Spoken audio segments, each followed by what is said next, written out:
बिस्मिल्लाहिर्रहमानिर्रहीम। अस्सलाम वालेकुम। मैं हूं मोहम्मद उस्मान और आज का टॉपिक है एरर्स को कम किस तरह किया जा सकता है। हमारे पास सैम्पलिंग टेक्निक्स और सैम्पलिंग डिस्ट्रीब्यूशंस का टॉपिक चल रहा है और इसमें हमने प्रीवियस वीडियो में एरर और उसकी मुख्तलिफ टाइप्स को डिफ़ाइन किया और टाइप्स में हमने जिक्र किया कि दो टाइप्स हैं एरर की, सैम्पलिंग एरर और नॉन सैम्पलिंग एरर। अब इन दोनों एरर्स को, जो सैम्पलिंग एरर है या नॉन सैम्पलिंग एरर है, इसको कम किस तरह से किया जा सकता है। इंपॉर्टेंट डेफिनेशंस हैं, अक्सर शार्ट क्वेश्चंस में पूछा जा सकता है। क्वेश्चन इसका किस तरह से आएगा, define how to reduce sampling error, या फिर वो पूछ सकता है how to reduce non sampling error. तो लिहाजा ये 2 मार्क्स का शार्ट क्वेश्चन आने के चांसेस होते हैं। इसको अच्छी तरह से डेफिनेशंस को समझिएगा इन शार्ट क्वेश्चंस को। हमारे पास सैम्पलिंग एरर्स को कम करने के जो तरीक़ाकार हैं उसमें अगर हम बात करें, सबसे पहले जो सैम्पलिंग करने का प्रोसीजर है, जो सैंपल की सिलेक्शन का प्रोसीजर है, यानी सैम्पलिंग डिज़ाइन है, जो उसको जितना बेहतर से बेहतर कर लेंगे सैम्पलिंग एरर उतना ही कम होने के चांसेस होंगे, उतना ही कम होगा, उसमें बेहतरी आएगी। तो लिहाजा सबसे पहला जो वे है सैम्पलिंग एरर को रिड्यूस करने का, वो क्या है, bye improving sampling design. Sampling design जो तरीक़ाकार है सैंपल की सिलेक्शन का, उसको बेहतर से बेहतर कर लेना चाहिए। इससे हम सैम्पलिंग एरर से बच सकते हैं, उसको मिनिमाइज़ कर सकते हैं। इसी तरह हमारे पास जो सेकंड इसका वे है सैम्पलिंग एरर को कम करने का, उसमें हम बात कर सकते हैं बाय इंक्रीजिंग सैंपल साइज़।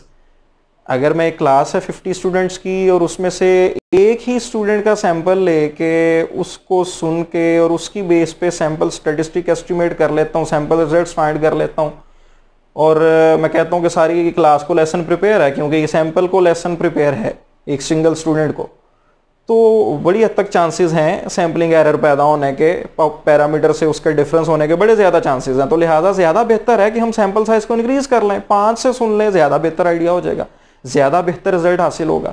10 से सुन लेंगे, मज़ीद ज़्यादा चांसेस हैं कि रिजल्ट ज़्यादा बेहतर हो जाए। लिहाजा जो हम सैंपल साइज़ बढ़ाते जाएं सैम्पलिंग एरर कम होने के चांसेस भी बढ़ते जाते हैं। तो लिहाजा सैम्पलिंग एरर को कम करने का जो सेकंड वे है वो है बाय इंक्रीजिंग सैंपल साइज। इसी तरह हमारे पास थर्ड बड़ा इजी वे है ये भी, बाय यूजिंग सप्लीमेंट्री इंफॉर्मेशन। अगर उस प्रॉब्लम के हवाले से जिसको आप सॉल्व करने जा रहे हैं, अगर आपके पास कोई मज़ीद कोई इन्फॉर्मेशन मौजूद है प्रॉब्लम से रिलेटेड, तो उस इंफॉर्मेशन को इस्तेमाल करते हुए अपनी इंफॉर्मेशन को बेहतर करें, डाटा को बेहतर करें, उसमें से गलतियों को ख़त्म करें, तो इससे भी हासिल होने वाले जो रिजल्ट्स हैं उनमें बहुत ज़्यादा बेहतरी आएगी। अगर सैम्पलिंग प्रोसीजर के अंदर कोई कमी है या किसी भी हवाले से आप समझते हैं कोई मज़ीद इंफॉर्मेशन आपके पास मौजूद है प्रॉब्लम से रिलेटेड और उसको यूज़ करने से प्रोसीजर को बेहतर से बेहतर किया जा सकता है, तो लिहाजा उसको ज़रूर यूज़ करना चाहिए। इसलिए बाय यूजिंग सप्लीमेंट्री इंफॉर्मेशन भी हम कहा करते हैं कि सैम्पलिंग एरर को कम किया जा सकता है। तो ये 3 वेज हैं सैम्पलिंग एरर को कम करने के, bye improving sampling design, by increasing sample size और उसके बाद बाय यूजिंग सप्लीमेंट्री इंफॉर्मेशन। अब आते हैं हमारे पास नेक्स्ट कि नॉन सैम्पलिंग एरर को कम किस तरह से किया जा सकता है। इसको डिफाइन करते हुए हमने बड़ी आसान सी बात की कि जितने भी ह्यूमन एरर्स हैं, यानी अगर आपने रिसर्चर ने जो है पॉपुलेशन ही गलत चुनी हुई है तो उसको फिर जो एरर पैदा होगा वो नॉन सैम्पलिंग एरर है। या फिर रिसर्चर ने जो डाटा की कलेक्शन की है उसने कलेक्शन करते हुए ठीक तरह से कैलकुलेशन नहीं की, कलेक्शन नहीं की डाटा की। इसी तरह जो सैंपल सेलेक्ट हुआ था उस बंदे ने इंफॉर्मेशन सही नहीं दी, तो लिहाजा ये भी ह्यूमन एरर है, ये सैम्पलिंग के प्रोसीजर की तो कोई गलती नहीं है।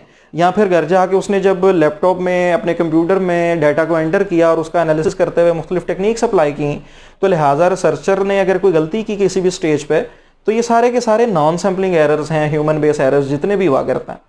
तो क्योंकि ये सारे एरर्स ह्यूमन से रिलेटेड हैं, जो रिसर्चर है, जो रिसर्च कर रहा है, जो एनालिस्ट है, उससे रिलेटेड हैं, तो लिहाजा इसको कम करने का यही एक प्रॉपर वे है कि जो एनालिस्ट है, जो रिसर्चर है, उसकी बेहतर से बेहतर प्रॉपर ट्रेनिंग कर दी जाए। जितना ज़्यादा वो ट्रेंड ऑफिसर होगा, ट्रेंड एनालिस्ट होगा, ट्रेंड रिसर्चर होगा, ह्यूमन एरर के उतने ही कम चांसेस होंगे प्रोसीजर के अंदर जनरेट होने के।